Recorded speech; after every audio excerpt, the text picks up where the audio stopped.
মানুষের মুখ থেকে নির্ভয়ে খাবার নিয়ে খাচ্ছে শালিক পাখি।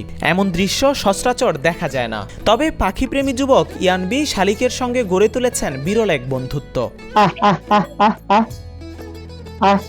শখের বশে পাখি পালন শুরু করেন ইয়ানবি। মমতা, আদর আর ভালোবাসা দিয়ে পালন করতে থাকেন শালিক পাখি। সাধারণত ময়না, টিয়া, কবুতর পোষা এবং পোষ মানানো ঘটনা প্রায়ই শোনা যায়, কিন্তু শালিক পাখির প্রতি ভালোবাসা এবং পোষ মানানোর গল্প অনেকটাই বিরল। আমি এখানে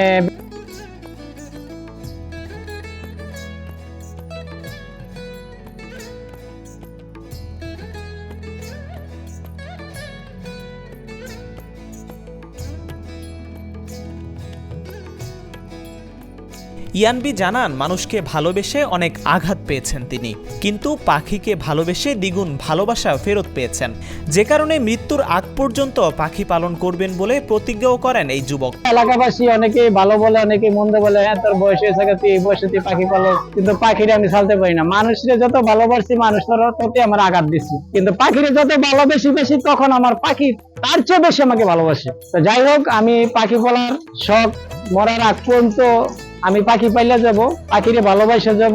পাখি পালন করার পাশাপাশি অসুস্থ পাখিকে সেবা করে সুস্থ করে অবমুক্ত করেন ইয়ানবি। সেবা দিয়ে সুস্থ করার পর কোনো পাখি যেতে না চাইলে তাড়িয়ে দেন না তিনি। বন্যপ্রাণী সংরক্ষণ ও নিরাপত্তা আইন মেনেই বন্যপ্রাণী অবমুক্ত করেন তিনি।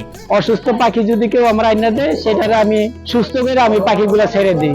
এই কিছুদিন আগে একটা জ্বর গেল, বিশাল জ্বর গেল। এই জ্বরের সময় 5টা চিল আমার আইনা দিছে, পোলা পাইনে একটা মাইরা ফলাইছে, 5টা চিল আইনা দিছে।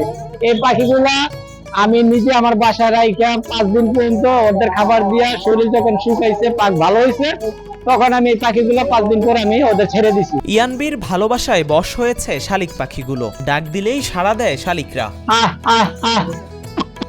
শুধুমাত্র ভালোবাসার জন্য এমনটা হয়েছে বলে দাবি করেন পাখি প্রেমী। আমি যখন ডাক দিই তখন পাখি আমার কাছে এমনি চলে আসে, কিন্তু হাজার লোকে ডাক দিলে ওদের কাছে পাখিরা যাবে না, কারণ যাবে না, ওদের প্রতি ভালোবাসার টান নাই। কিন্তু আমি যেখানে যাব ওইখানে গেলে দেখে পাখি আমার কাছে আসি। পাখি আমি ছোটকাল থেকে পালি বিদায় আমার কাছে পাখি একটা মায়া মমতা জড়াই গেছি। মুন্সিগঞ্জ সীমানা সংলগ্ন নারায়ণগঞ্জের মধ্য চরহোগলা গ্রামের বাসিন্দা ইয়ানবি। পেশায় তিনি একজন কনফেকশনারি ব্যবসায়ী। শখের বশে কবুতরের দোকানও করেছেন। নিজের মুখে খাবার নিয়ে পাখিকে খাইয়ে দেওয়ার বিষয়টি নিজে যেমন উপভোগ করেন, তেমনি উৎসুক জনতাও অবাক হয়ে দেখেন। এই জায়গায় ঘুরতে আসলাম, আসার পর দেখলাম বাইরের মুখ থেকে পাখি আদার খাইতেছে, মানে খাবার খাইতেছে। মানে দেখে আমি অনেক অবাক হয়ে গেলাম যে বাইরের মুখ থেকে পাখি কিভাবে আদার খাইতেছে। তো বাইরে আমি জিজ্ঞাসা করলাম, ভাই এটা কিভাবে সম্ভব? তো ভাই আমারে বললো যে পাখির যত্ন করো, ভালোবাসো, অবশ্যই পাখি তোমারে ভালোবাসবে। ইয়ানবি তার ভালোবাসার পাখিগুলোকে খাঁচায় নয়, বরং মুক্ত অবস্থায় রেখেছেন। এই পাখিগুলো সবগুলো সেরা সেরেই পালে, কিন্তু এমন জায়গায় যে উড়ে তার মধ্যে বাইরের দিকে আইসা পড়ে পাখিগুলো। মানে যত্ন ছাড়া তো আর পাখি একটা মানুষের কাছে আদর পায় না, অনেক আদর পায়, কিন্তু সব পাখিগুলো সেরা সেরে পালে।